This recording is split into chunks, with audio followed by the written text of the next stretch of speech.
Man, let's build your first Hydra team together. The roles that you need, the roles that are absolutely indispensable, for me at least, are a Provoker and a Block Buffs champion.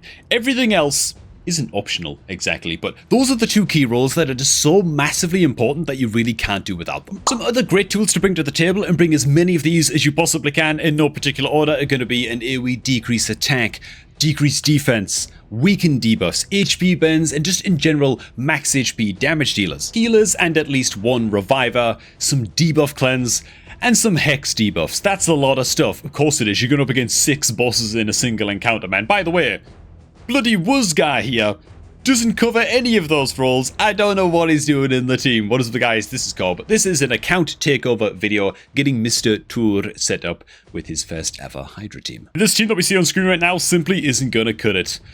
Let's rebuild, shall we? Hey, before we get started, if you're looking to create a new raid account, man, now is the time to get that done before October 30th, while the Michelangelo free login legendary reward chase thing is still a thing inside of the game, right? Don't miss out on good old Mikey. By using the beginner promo link that's down below at the top of the video description box, you will also jumpstart your new raid account with Basilios Roanus as your starter legendary champ, as well as get your hands on a few free epic champions simply by leveling up your account. Also, if you use beginner promo code on day 1 of your new raid account, Desert Queen, you'll also get your hands on 2 Hanorak as well. To complete a triple legendary start on that new raid account, man, best beginner promo link on, make sure to get it used. Okay, let's rebuild. First of all, though, I gotta check out the builds on these champs. Wait a minute. No, I don't. Let's actually just build the team first. Yeah, I think this is gonna suit our needs a little bit better. Mr. Tour almost got the team absolutely spot on, to be fair. Just happens to be that the Wuzgar is doing absolutely bloody nothing. The real tragic thing about this account, and I can see why Tour is struggling a little bit, he's got a great account full of just absolutely insane Hydra champions. It's gotta be said, we've got the Nekmothar just sitting here, bro. He's not booked. Okay, when we started booking him, he's just not booked. He's not ready, man. He's just not ready. Not just the Nekmothar, we've got the Mighty Uko sitting here as well. Also not booked, which is tragic. The Newt is not ready to rock and roll. The Angry Ginger Man is just not booked yet. And so, like, yeah, we kind of, I mean, even the Loki, dude, I would have considered bringing along the Loki, you know. Still might. And so what I'm actually going to do, and this is what I recommend that you do as well, if you're still getting started into Hydra, your roster looks a bit something like this, you know, you got like a dozen level 60s or so, and you got a bunch of level 50s and 40s that you haven't quite built out yet. What you want to do is plan out a Hydra team for right now, like we've done right here, that you can just use to just get your normal mode Hydra chests in, and then you're going to go ahead and plan out a couple of future teams that you're going to be building out over time. It's going to give you some goals to aim towards on your account. So first off, man, why does this team work, and what roles are we building in this team, and what other champions could you use instead of these champions if you yourself are building your first Hydra team? First off, man, we've got the Elva. She's great as the aura lead because she brings a speed aura. This is like one of the better auras that you can bring into Hydra. Very, very good stat. She also covers the role of Reviver with a 3-turn cooldown revive on her A3, and she brings a lot of healing through her passive as well. She's just a Reviver / healer, pretty much. However, she does also bring increased speed and debuff removal as well. She's just overall a very, very good Hydra support champion. If you got yourself an Elva Autumnborn, she's probably going to feature in your team somewhere. She brings a lot of stuff that you want and need into Hydra. An amazing budget alternative to Elva Autumnborn is going to be HYDRA. She doesn't bring the speed aura. She doesn't bring increased speed buffs. What she does bring is a revive, single target revive, just like Elva does. She brings some AoE healing action, and she also brings a more reliable way of placing Perfect Veil on your team, arguably at least, than the Elva Autumnborn does. And so, you know, Perfect Veil is a very, very good tool to bring in against the Head of Torment. Attacking it at the Head of Torment or doing anything against the Head of Torment places just an unblockable True Fear debuff on whichever champion it is that attacks her, unless that a champion attacks in with a Perfect Veil buff active. And so Perfect Veil is a pretty good tool to bring into Hydra as well. I should have probably covered that in the list at the start, but whatever, man. HYDRA is a pretty good alternative. Another decent healer alternative, debuff cleanser and healer alternative, is going to be Doom Priest. This is a great, great budget champion. On her passive skill, she heals for every turn that she gets and removes 1 random debuff from all allies at the start of Doom Priest's turn. So you want to build it in something like super, super high speed gear or a relentless set, so she has a chance of getting an extra turn every now and again. And she's just going to cleanse and heal the crap out of everybody, healing all of those provokes, those poisons, those true fears, you know. She's a great budget alternative option. Next up on our little priority list, we've of course got the Vizix, okay, the Provoker champion. What you're really looking for here is a 3-turn cooldown provoker, which physics of course does bring on her A3. Though you can get away with champions who bring provoke on their A1 skill, as long as you understand that your runs might be a little bit inconsistent and you might have to even restart the first turn in the run a few times until you land that provoke. But Physics is going to be the provoker in this team. She also brings things like ally protect and stuff like that, and so, you know, she's a very, very reliable option for this job. Now, when it comes to budget option provokers, it doesn't get more budget than Master Butcher, who brings a 4-turn cooldown provoke on his A2. However, it's a 2-turn duration provoke, which is bloody good, you know. As long as he's got like the accuracy and good speeds in your Master Butcher, he can get around again using this skill fast enough. You might even want to build him in like a reflex set, so he's like reducing the cooldown on this skill, like 40% chance to reduce the cooldown on his A2 with every turn he gets. It's pretty good. Like, it's actually pretty good. It's a very, very budget option. Yeah. Another super budget option that you've got is actually the champion that I use on my own free-to-play account, which is Seeker. Seeker brings all kinds of 10 meter fill and gets an extra 10 whenever he uses his A2, which is great because it means that he can instantly then follow this up with his A1, which is a double hitter A1, 50% chance on each hit of placing provoke debuff for 110. Seeker's actually like really quite reliable, man. I've been very, very surprised by how much value I've got out of Seeker on my own free-to-play account. Now, while Husk is mostly billed as a damage dealer, he has an A2 that attacks all enemies and damages based on enemy max HP. He does bring a double hit at A1 with a 40% chance on each hit of placing provoke for 1 turn. Less reliable than Seeker. And you're also probably not going to have a Husk that's moving as fast as Seeker because you want to build him with 100% crit rate and 100% crit damage, so he can get a little bit stat hungry. Not the best, but if you've got a Husk on your account and you're building him as a damage dealer anyway, you might as well build him with the accuracy to also try and handle the provoke job if you have no other options. Another champ you could build for this job that's mega budget because he's kind of free for everybody is Jizo. I think that he's a piece of crap, but some people swear by him. Much like Master Butcher, he brings a 4-turn cooldown, 2-turn duration provoke on his A3.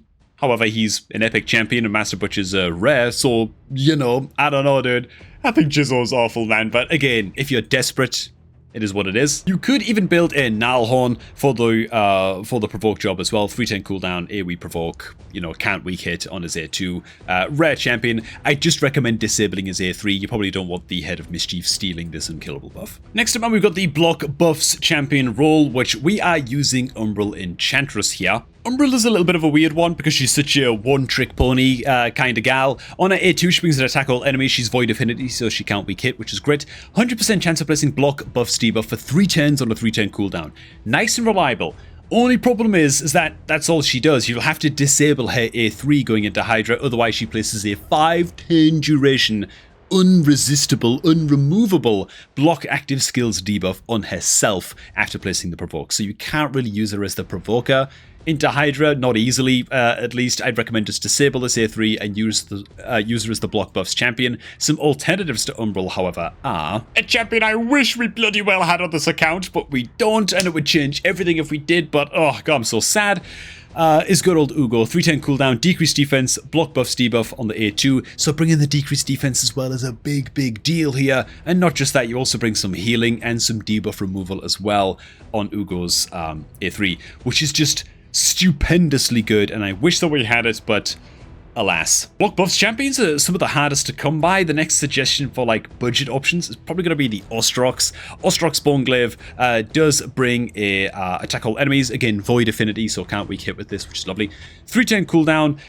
Attack all enemies if 4 or more enemies are alive, which there's always going to be 4 HYDRA heads. Has a 100% chance of placing block buffs debuff on each enemy for 3 turns. So he can do the job. For me, he's better than Umbral because on his A3 he also brings a bit of debuff removal as well, albeit on a 4-turn cooldown. It's still more than what Umbral Enchantress is bringing, and so Ostrox is pretty good. Another option you do have, though not quite as reliable as the options that we've covered so far for block buffs, is going to be Fenax. Can double up as a damage dealer, block buffs debuff type champion. However, on his attack all enemies A2, couple of problems with this skill. It's only bookable down to a 4-turn cooldown, and it's only a 2-turn duration debuff, so that stinks a bit. And it's only bookable to an 80% chance of placing block buffs, so not supremely reliable. good enough if it's the only option that you've got. If you've got a Fennex on your account, you're probably building them anyway for Ice Golem and stuff, right? So there is that. Next up, your damage dealers. This is where we get into HP burn champions, enemy max HP damage dealers. We've already touched on the Husk on this team, of course, so we don't need to touch on him again. The Ninja on this team is going to do a great job for us. Fantastic champion meant to bring. He self-buffs with a Perfect Veil as well after using his A2, which is bloody lovely into HYDRA, as we've already touched on. Brings HP burn activation, which is great. Even brings a decreased defense debuff on his A1 as well. Very, very nice HYDRA damage dealer. Some other options would include, first off, Wuzgar. Except just kidding, he's a piece of crap. I've got no idea why he's on the team. Well, I do. I'm assuming he's been put on the team because he brings a little bit of shielding and a little bit of healing. But I don't think that's enough to earn a spot on the squad. In the Ogre and Tribes faction, however, we do have Skrank, a Void Epic Affinity HP burner. 3-turn cooldown, attack all enemies, HP burn, some 10-meter fill. Also smacks quite hard as well as the fight goes on. Increases champion's attack and crit damage by 5% each time a burn debuff triggers on an enemy. Stacking up at 25%. Quite good over longer fights. We've got Mordecai as well, just a very, very solid mass, just AoE HP burner from the Sacred Order faction, bit easier to get than Skrank. Geomancer can do great as a burner as well. It's all about his A3 HP burn and weaken debuff on this A3 on a 3-turn cooldown. What you want to do with Geomancer is actually disable his A2 completely and just have him spam and prioritize using his A3 in the HYDRA fight, and gear him in a reflex set so that he has a 40% chance every turn to reduce the cooldown of this A3 skill every single turn that he gets, and he's just going to get it off more often and really spread those burns and weaken debuffs around. As for just out-and-out damage dealers, Royal Guard is a pretty good place to start as a budget option. Brings in attack all enemies on his A2, damage increases according to enemy max HP, and so, yeah, this is going to do very, very solid damage against bosses. Whisper of the Sacred Order faction is an absolute monster of just generating stupid amounts of extra turns, even on a passive, getting a chance to get an extra turn on a passive whenever she lands a crit, and she's got a couple multi-hitter skills to help her do this, or at least one multi-hitter skill that helps her to do this. Very, very good. But when it comes to your damage dealers, sort of anything goes. If you've got like an awakened Alice who's rocking Brimstone as their blessing, and she's just like the best smacker that you've got, you might just want to throw her onto the team sort of randomly. She's not really checking any boxes or bringing any special tools into the fight, but you're just putting your best damage dealers on the team. Now, another trick that you can turn with some of your champions, because there's some debuffs that we haven't addressed in these roles that we've been covering so far, is the Hex debuff, right? How do you get the Hex debuff on your team? It's not that common, right? It's not that common to get your hands on, but what you can do is take support type champions like Loki the Deceiver, who has an attack all enemies on his A1, or take champions like your Provokers and stuff like that, who have multiple attack all enemies on their skills, right? Champions like Vizix the Unbowed, who's got an attack all enemies A2 and A3, and you can gear these champions up in, oh my god, has Mr. 2 been trying to do this in the past? What you want to do is gear these champions up in a cursed artifact set, right?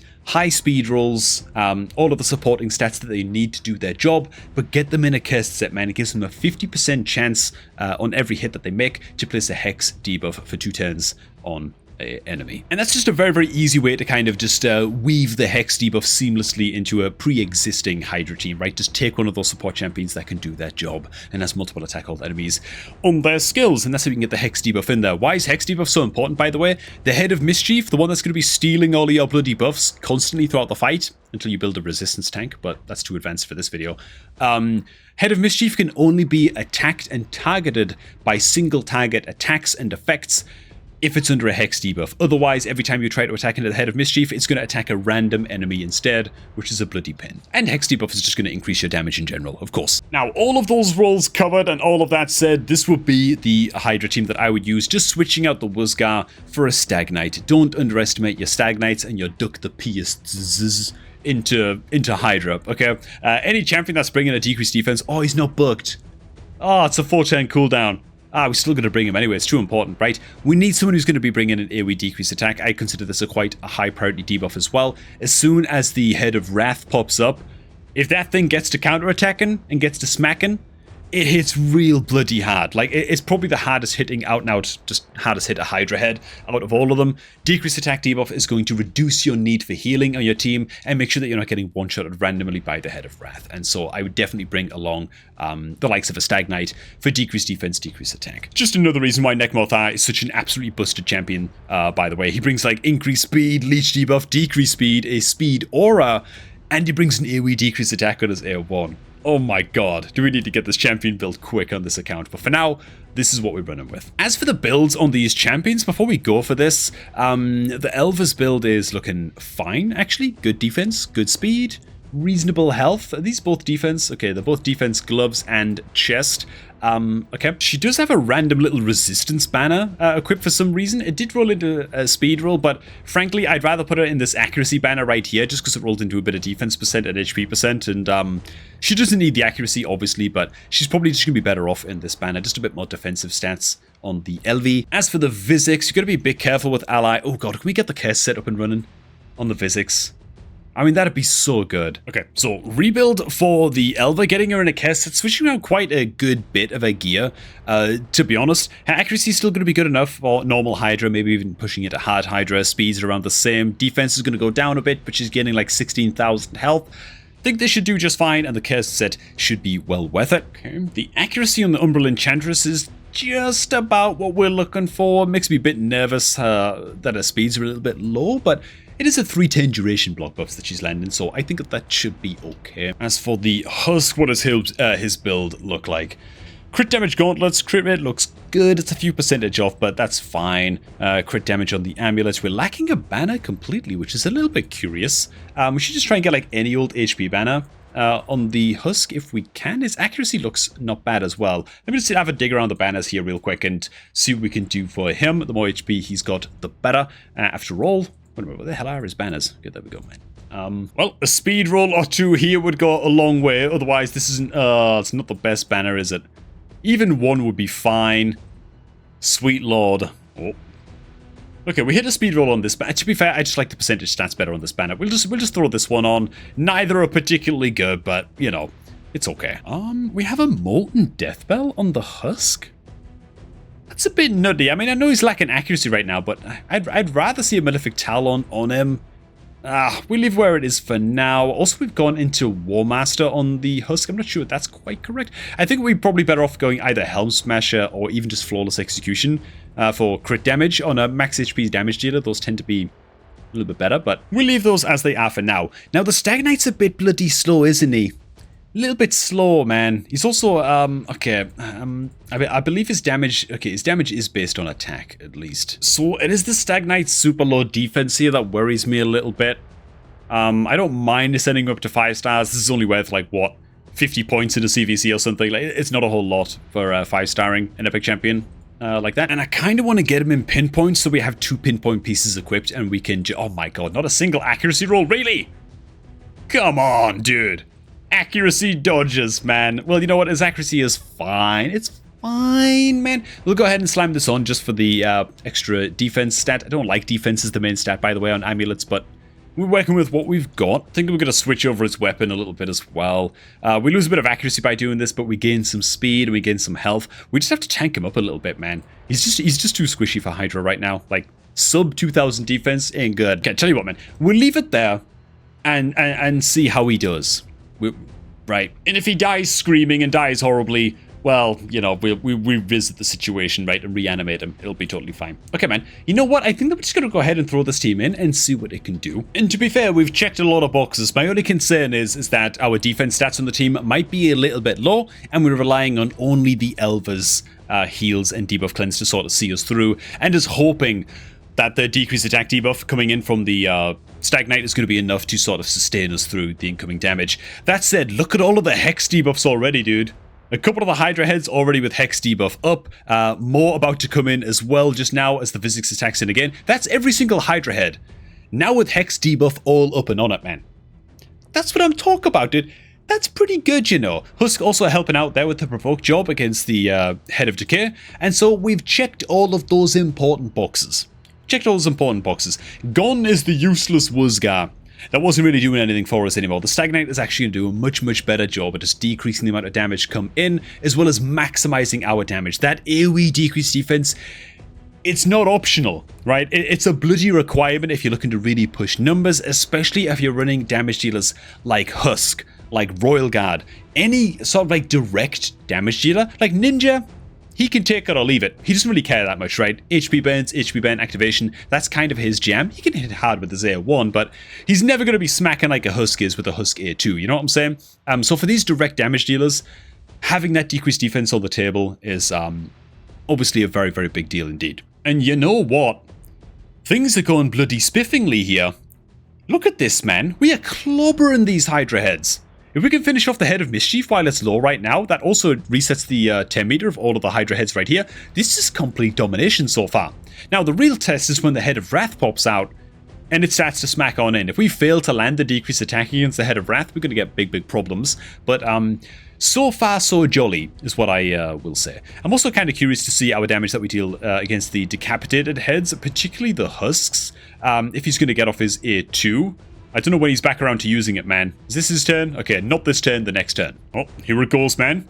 The Husk is about to attack in, but he's only hitting a decapitated head that doesn't have decreased defense over here. Oh, why did he choose to use his A1? Why did he A1 the decapitated head, man? Did he get true feared and get his max HP put on cooldown just now? If he did, I'm a bloody idiot and it's totally my fault. I'm sorry, Husk, for talking smack. I just want to see his dam. Okay, screw it. I'm just going to use it manually in case I set something up incorrectly with the team. Like 200k on the decapitated head when it has no decreased defense. Not bad, not bad. The thing is with enemy max HP damage dealers, they deal more damage based on how much enemy max HP there is, and so against higher stages of Hydra, their damage tends to scale up quite nicely. We've just had one of our champions eaten as the Head of Mischief stole a block buffs debuff, meaning we can't place a hex debuff on it. That might actually be a rather sizable problem. That's actually a disaster, man. Oh, for God's sake.